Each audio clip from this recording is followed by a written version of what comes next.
എല്ലാ പ്രിയപ്പെട്ടവർക്കും ക്രിസ്തുവേശുവിൻ്റെ നിസ്തുല നാമത്തിൽ പ്രഭാത വന്ദനം അറിയിക്കട്ടെ. ഇന്നത്തെ നമ്മുടെ ഒരുമിച്ചുള്ള ധ്യാനത്തിനായി അപ്പോസ്തല പ്രവൃത്തികൾ 7-ാം അധ്യായത്തിൻ്റെ 54 മുതൽ 60 വരെയുള്ള വേദഭാഗം ആസ്പദമാക്കിയിരിക്കുന്നു. അപ്പോസ്തല പ്രവൃത്തികൾ 7-ാം അധ്യായം 54 മുതൽ. ഇത് കേട്ടപ്പോൾ അവർ കോപാപരവശരായി അവൻ്റെ നേരെ പല്ലുകടിച്ചു. അവനോ പരിശുദ്ധാത്മാവ് നിറഞ്ഞവനായി സ്വർഗത്തിലേക്ക് ഉറ്റുനോക്കി ദൈവമഹത്വവും ദൈവത്തിൻ്റെ വലതുഭാഗത്ത് യേശു നിൽക്കുന്നതും കണ്ടു. ഇതാ സ്വർഗം തുറന്നിരിക്കുന്നതും മനുഷ്യപുത്രൻ ദൈവത്തിൻ്റെ വലതുഭാഗത്ത് നിൽക്കുന്നതും ഞാൻ കാണുന്നു എന്ന് പറഞ്ഞു. അവർ ഉറക്കെ നിലവിളിച്ചു, ചെവി പൊത്തിക്കൊണ്ട് ഒന്നിച്ച് അവൻ്റെ നേരെ പാഞ്ഞു ചെന്നു. അവനെ നഗരത്തിൽ നിന്ന് തള്ളി പുറത്താക്കി കല്ലെറിഞ്ഞു. സാക്ഷികൾ തങ്ങളുടെ വസ്ത്രം ശൗൽ എന്നു പേരുള്ള ഒരു ബാല്യക്കാരൻ്റെ കാൽക്കൽ വെച്ചു. കർത്താവായ യേശുവേ, എൻ്റെ ആത്മാവിനെ കൈക്കൊള്ളണമേ എന്ന് സ്തെഫാനോസ് വിളിച്ച് അപേക്ഷിക്കയിൽ അവർ അവനെ കല്ലെറിഞ്ഞു. അവന് മുട്ടുകുത്തി, കർത്താവേ, അവർക്ക് ഈ പാപം നിർത്തരുതേ എന്ന് ഉച്ചത്തിൽ നിലവിളിച്ചു. ഇത് പറഞ്ഞിട്ട് അവൻ നിദ്ര പ്രാപിച്ചു. കർത്താവിൻ്റെ പരിശുദ്ധ നാമം വാഴ്ത്തപ്പെടുമാറാകട്ടെ.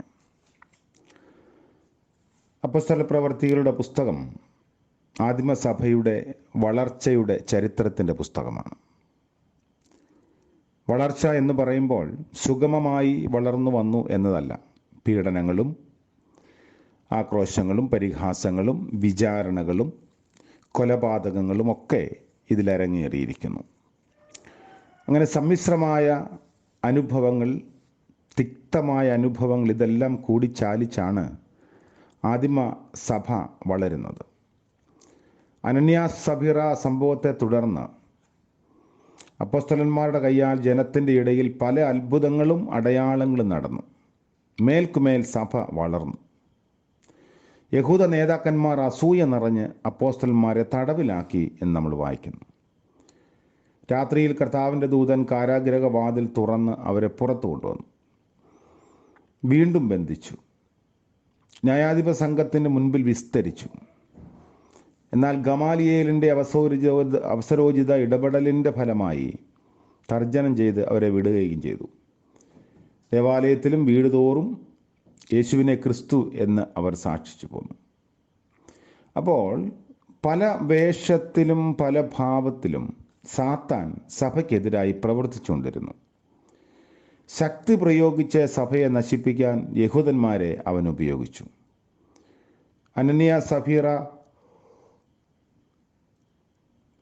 ദമ്പതികളെക്കുറിച്ച് നമ്മൾ വായിക്കുമ്പോൾ സഭയ്ക്കുള്ളിൽ ഒരു ആഭ്യന്തരമായ വിള്ളലുണ്ടാക്കാൻ അവരെ സാത്താൻ ഉപയോഗിക്കുന്നതായി നമ്മൾ കാണും. എന്നാൽ അതെല്ലാം പരാജയപ്പെട്ടു. എങ്കിലും സാത്താൻ അടങ്ങിയില്ല. പുതിയ അടവ് പയറ്റി നോക്കി. അതൃപ്തരായ വിധവമാരിലൂടെ കാതലായ ദൗത്യത്തിൽ നിന്ന് സഭയുടെ ശ്രദ്ധ തിരിപ്പിക്കാൻ ശ്രമിച്ചു. അങ്ങനെയാണ് അവരെ കരുതാൻ പ്രത്യേകം തിരഞ്ഞെടുക്കപ്പെട്ട കുറേ ആളുകളെ നമ്മൾ കാണുന്നത്. മേശമേൽ ശുശ്രൂഷ ചെയ്യാൻ ആളുകളെ തിരഞ്ഞെടുക്കുന്നു. 6-ാം അധ്യായത്തിൽ നമ്മൾ കാണുന്നു, ആത്മാവും ജ്ഞാനവും നിറഞ്ഞവരായി, കൊള്ളാവുന്നവരായി സഭ കണ്ട ആളുകളെ തിരഞ്ഞെടുക്കുന്നു. കൃപയും ശക്തിയും നിറഞ്ഞവരായി ജനത്തിൽ വലിയ അത്ഭുതങ്ങളും അടയാളങ്ങളും ഒക്കെ ചെയ്തവരാണ്.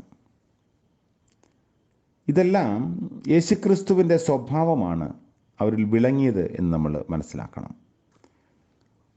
സ്തെഫാനോസ് അതിലൊരാളായിരുന്നു. ജ്ഞാനത്തോടും ആത്മാവോടും ഉപദേശങ്ങൾ മറ്റുള്ളവർക്ക് നൽകി. ന്യായാധിപ സംഘത്തിൽ കൊണ്ടുപോയി നിർത്തി. മോശയ്ക്കും ദൈവത്തിനും എതിരായി ദൂഷണം പറയുന്നു എന്നായിരുന്നു സ്തെഫാനോസിനെതിരായിട്ടുണ്ടായിരുന്ന ആരോപണം. 11-ാം വാക്യത്തിൽ നമ്മൾ വായിക്കുന്നു. 6:11. ദേവാലയം ദൈവത്തിൻ്റെ നിവാസവും ന്യായപ്രമാണം ദൈവഹിതം നിറവേറ്റുവാൻ നൽകപ്പെട്ട മാർഗരേഖയുമാണ്. ന്യായാധിപ സംഘത്തിലുള്ളവർ ഉറ്റുനോക്കിയാറേ അവൻ്റെ മുഖം ദൈവദൂതൻ്റെ മുഖം പോലെ മറ്റുള്ളവർക്ക് തോന്നി. അതായത് മോശ സീനായിൽ നിന്ന് ഇറങ്ങി വന്നപ്പോൾ അവൻ്റെ മുഖം ശോഭിച്ചതുപോലെ സ്തെഫാനോസിൻ്റെ മുഖം ശോഭയുള്ളതായിരുന്നു. ചില കാര്യങ്ങൾ നമ്മളെ ഇത് ഓർമ്മിപ്പിക്കുന്നുണ്ട്.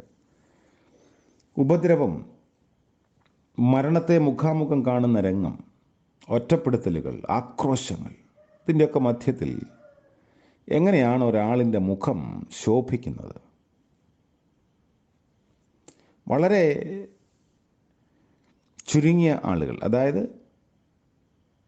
തീരെ കുറവായിരിക്കും ഇങ്ങനെ ജീവിതത്തിൻ്റെ അന്ത്യ നിമിഷങ്ങളിൽ ശോഭയുള്ള മുഖത്തോടു കൂടി കാണപ്പെടുന്നവർ. അതിൻ്റെ കാരണം പരിശുദ്ധാത്മാ നിയോഗത്താൽ ഇക്കാര്യങ്ങളെല്ലാം മനസ്സിലാക്കുകയും അതിനെ സ്വീകരിക്കുകയും ചെയ്തു എന്നതാണ്. ന്യായാധിപ സംഘത്തിൽ ഇസ്രായേലിൻ്റെ ചരിത്രം സ്തെഫാനോസ് വിവരിച്ചു എങ്കിലും തൻ്റെ വാദം സമർത്ഥിക്കാനുള്ള ശ്രമമായിട്ടല്ല, ക്രിസ്തുവിനെ പ്രസംഗിപ്പാനുള്ള അവസരമായിട്ടാണ് അത് വിനിയോഗിച്ചത്.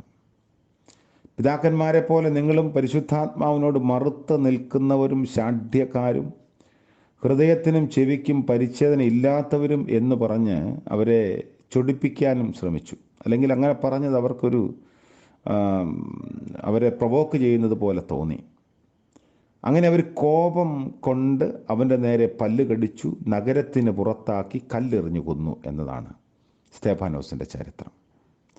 അപ്പോൾ സ്തെഫാനോസിൻ്റെ നിലപാടും പ്രസംഗവും ന്യായാധിപ സംഘത്തിനും പരീശ പ്രമാണികൾക്കും യഹൂദ മത നേതാക്കൾക്കുമൊക്കെ ഒരുപാട് ദേഷ്യവും അവരുടെ സ്ഥാനമാനങ്ങൾക്കെതിരായി ചാർത്തപ്പെടുന്ന ആരോപണങ്ങളൊക്കെ എന്നൊക്കെ അവർക്ക് തോന്നി. അതുകൊണ്ടാണ് സ്തെഫാനോസിനെ കല്ലെറിഞ്ഞ് കൊല്ലുന്നത്. കർത്താവിൻ്റെ ഉയർത്തെഴുന്നേൽപ്പ് മുതൽ ക്രിസ്തു സഭയോട് അല്ലെങ്കിൽ ഈ ഒരു വിശ്വാസ സമൂഹത്തോട് അവർ കാണിച്ചു വന്ന എതിർപ്പ് അതിൻ്റെ ഒരു പരമകോടിയിൽ ഇവിടെ എത്തി നിൽക്കുകയാണ്.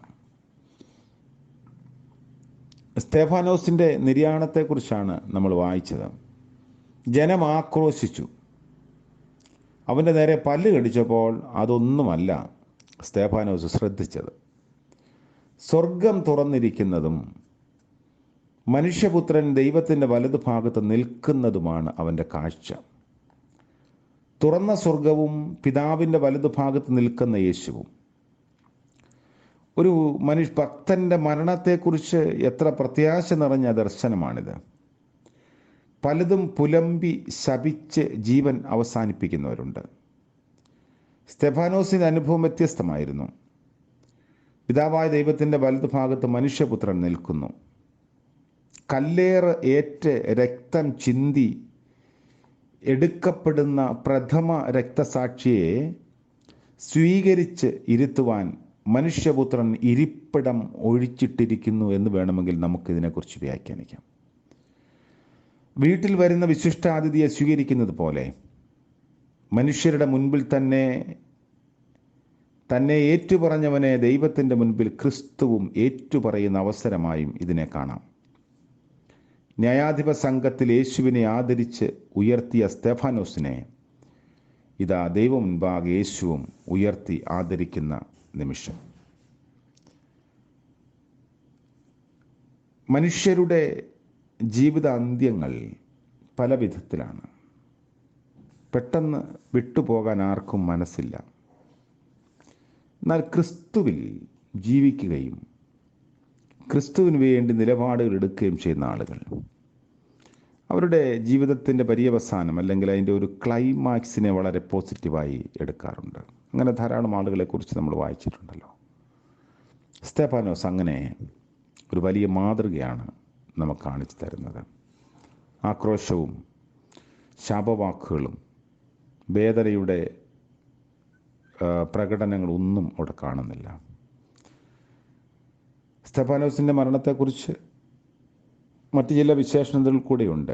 അടുത്ത ധ്യാന നേരങ്ങളിൽ നമുക്കതിനെക്കുറിച്ച് ചിന്തിക്കാമെന്ന് കരുതുന്നു. ഇന്നത്തെ പകൽക്കാലം പ്രശ്നങ്ങളുടെ മധ്യത്തിൽ, പ്രതിസന്ധികളുടെ മധ്യത്തിൽ ശോഭയുള്ള മുഖത്തോടെ എങ്ങനെയാണ് നിൽക്കാൻ സാധിക്കുന്നതെന്ന് ദൈവദിനത്തിൻ്റെ അടിസ്ഥാനത്തിൽ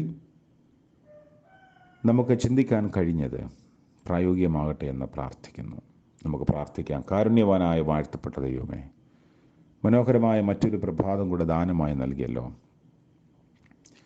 ജീവനുള്ളവരുടെ ദേശത്ത് യഹോവയുടെ നാമം വിളിച്ചപേക്ഷിപ്പാൻ തക്കവണ്ണം ഞങ്ങളെ ഇടയാക്കിയതോർത്ത് സ്തോത്രം. സ്തെഫാനോസിനെ പോലെ ജീവിതത്തിൻ്റെ പ്രതിസന്ധികളുടെ മധ്യത്തിൽ, ആക്രോശങ്ങളുടെ മധ്യത്തിൽ, സംശയങ്ങളുടെ മധ്യത്തിൽ, കല്ലേറുകളുടെ മധ്യത്തിൽ, ആരോപണങ്ങളും വിമർശനങ്ങളും കല്ലേറുകൾ പോലെ പതിക്കുന്ന നേരങ്ങളിൽ ശോഭയോടെ നിൽക്കാനുള്ള കൃപ ഞങ്ങൾക്കും നൽകണമേ, ഞങ്ങളുടെ സഭയ്ക്കും നൽകണമേ. ഇന്ന് പ്രഭാതം മുതൽ പ്രദോഷം വരെ അവിടുത്തെ സാന്നിധ്യവും കൃപയും ഞങ്ങൾക്ക് നൽകണമേ. ഞങ്ങളുടെ ജീവിതചര്യയിൽ കർത്താവെ അവിടുത്തെ സാന്നിധ്യം പകരുന്നുവല്ലോ, നന്ദിയോടെ സ്തോത്രം. ആവശ്യങ്ങളിൽ കൂടെ ഇരിക്കണമേ. യാത്രകൾ ചെയ്യുന്നവർക്ക് വേണ്ടി പ്രാർത്ഥിക്കുന്നു. ജോലിയിടങ്ങളിലായിരിക്കുന്നവർ, അപകടകരമായ ജോലികളിലൊക്കെ ഏർപ്പെടുന്ന ആളുകളുണ്ട്, എല്ലാവരെയും ഓർത്ത് പ്രാർത്ഥിക്കുന്നു. കർത്താവെ, സമാധാനമില്ലാത്ത ആളുകൾക്ക് സമാധാനം നൽകണമേ. രോഗികളായി ഹോസ്പിറ്റലുകളിൽ ശുശ്രൂഷയിലായിരിക്കുന്നവരെ ഓർക്കുന്നു. പൂർണ്ണ ആരോഗ്യം വിടുതലൊക്കെ അവിടെ നൽകണമേ. ഇന്ന് ജന്മദിനം ആഘോഷിക്കുന്ന പ്രിയപ്പെട്ടവർ, വിവാഹവാർഷികം ആഘോഷിക്കുന്നവർ എല്ലാവരെയും ഓർത്ത് പ്രാർത്ഥിക്കുന്നു. കരുണ നിറഞ്ഞ ദൈവിക ഇടപെടലിൻ്റെ പുതുവർഷം ദാനമായി നൽകണമേ. യേശു മിശിഹയുടെ നാമത്തിൽ ഞങ്ങളുടെ പ്രാർത്ഥന കൃപയോടെ കേൾക്കുമാറാകണമേ. ആമേൻ. ത്രിയേക ദൈവത്തിൻ്റെ കരുതലും കാവലും കൃപയും നാം എല്ലാവരോടും നമ്മുടെ ആവശ്യങ്ങളോടും കൂടെ ഇപ്പോഴും എപ്പോഴും എന്നേക്കും ഉണ്ടായിരിക്കുമാറാകട്ടെ. ആമേൻ.